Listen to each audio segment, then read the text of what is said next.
Some friends and I decided wanted to do a consulting project, and we were lucky enough that a brewery in Thailand was interested in having us work with them, teach them about this thing called Lean Six Sigma and how they could use it to identify waste in their operations, which could lower their environmental impact. And that was Wow.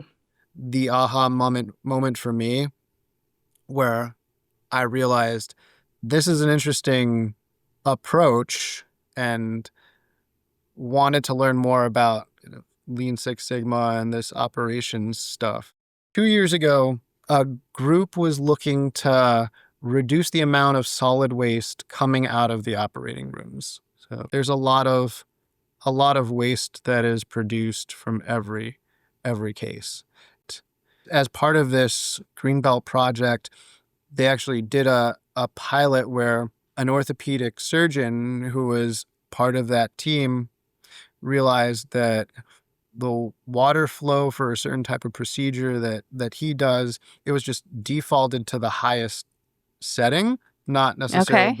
They could turn that flow down and in turn reduce the amount of water, but more importantly, or just as importantly, they could reduce the amount of material that they were using to soak up the excess liquid during the procedure, which then Right. was nominated for a Greenbelt project. And his idea was there are certain single-use, quote unquote, items that are used in the operating rooms, but that manufacturers can and want to recapture, refurbish, and then they can use it several more times. Hmm. An example might be like pulse oximeters, measures how much oxygen, what oxygen level is in your blood, and So these get thrown out, and that's a piece like the manufacturer is saying, if you send it back to us, we'll clean it and we'll reuse it.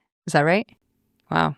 how can every OR has a collection bin for these type of items? Can we standardize where in the room that bin is and co-locate it with the other waste bins? Step in cleaning up the ORs, no matter which operating room you're in, it's always going to be right there in that part of the Right. room.